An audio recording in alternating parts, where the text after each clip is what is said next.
Hi, ఎలా ఉన్నారు? ఈరోజు నేను ఎంతో టేస్టీ అయిన బెండకాయ ఫ్రై ఎలా ప్రిపేర్ చేసుకోవాలో చూపిస్తానండి. బెండకాయ ఫ్రై ఇలా చేసుకుంటే టేస్ట్ చాలా బాగుంటుంది. ఇలా లేత బెండకాయలు తీసుకోండి.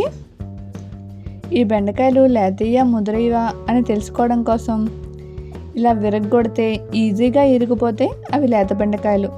నాకు పెళ్ళైన కొత్తలో అయితే అసలు లేత బెండకాయకి ముద్ర బెండకాయకి డిఫరెన్సే తెలిసేది కాదండి.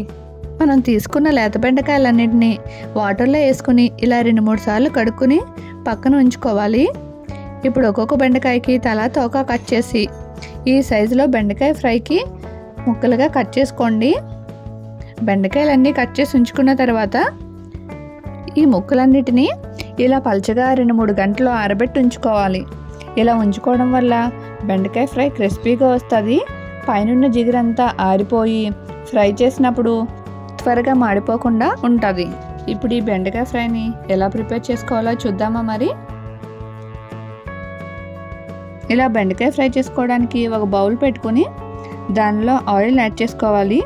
మరీ ఎక్కువ ఆయిల్ అవసరం లేదండి. 2-3 టేబుల్ స్పూన్స్ యాడ్ చేసుకున్న తర్వాత పల్లీలు యాడ్ చేసుకుని మంటని మీడియం ఫ్లేమ్లో పెట్టుకుని పల్లీలు బాగా ఫ్రై అయ్యే వరకు ఫ్రై చేసుకోవాలి. కొద్దిగా కరివేపాకు కూడా యాడ్ చేసుకోండి.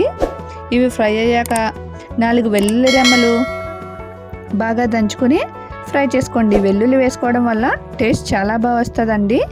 వీటన్నిటిని సెపరేట్ చేసుకుని ఒక ప్లేట్లో ఉంచుకుందాం. అదే ఆయిల్లో మనం కట్ చేసి ఉంచుకున్నాం కదా బెండకాయ ముక్కలు, వాటన్నిటినీ వేసుకుని ఫ్రై చేసుకోవాలి. ఇప్పుడు వెంటనే సాల్ట్ యాడ్ చేయకూడదండి. సాల్ట్ యాడ్ చేయడం వల్ల బెండకాయ ముక్క మెత్తబడిపోయి సరిగ్గా ఫ్రై అవ్వదు. ఈ బెండకాయ ఫ్రై క్రిస్పీగా రావాలి అంటే దీని మీద మూత పెట్టకుండానే ఫ్రై చేసుకోవాలి.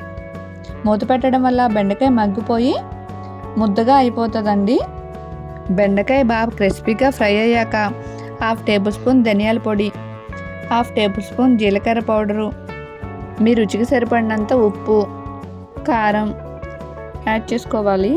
వీటన్నిటిని 2-3 మినిట్స్ ఫ్రై చేస్తే సరిపోతుందండి. ఆల్రెడీ బెండకాయలు ఫ్రై అయినాయి కాబట్టి ఈ మసాలా, ఉప్పు, కారం అన్నీ బెండకాయ ముక్కలకి పట్టే విధంగా ఫ్రై చేసుకోవాలి. మనం ముందుగా ఫ్రై చేసి ఉంచుకున్నాం కదా వేరుశెనగ గుళ్ళు, వెల్లుల్లిపాయ, ఇవన్నీ వీటిని కూడా యాడ్ చేసుకోవాలి. ఇప్పుడు టేస్ట్ చేసి ఉప్పు కారం సరిపోయినాయేమో చూసుకుని అడ్జస్ట్ చేసుకోండి. ఇప్పుడు మనం ఎక్స్ట్రాగా ఇలా సన్నకారపూసని యాడ్ చేసుకోవడం వల్ల టేస్ట్ మరింత బాగుంటుందండి. సన్నకారపూస ఆల్రెడీ ఫ్రై అయ్యి ఉంటుంది కాబట్టి లాస్ట్లో ఒకసారి దీన్ని యాడ్ చేసుకుని మొత్తం ఇవన్నీ కలిసే విధంగా ఇలా ఫ్రై చేసుకోండి.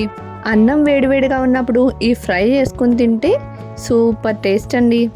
అలాగే సాంబార్, రసంలో కూడా సైడ్ డిష్గా నంచుకొని తినొచ్చండి. ఎంతో టేస్టీ అయిన ఈ బెండకాయ ఫ్రై మీరు కూడా తప్పకుండా ట్రై చేసి ఎలా వచ్చిందో కామెంట్ చేయండి. నా వీడియో మీకు నచ్చినట్టయితే చిన్న లైక్ చేయండి. నా ఛానల్ ఇంకా సబ్స్క్రైబ్ చేసుకోకపోతే సబ్స్క్రైబ్ చేసుకోండి. Thank you for watching.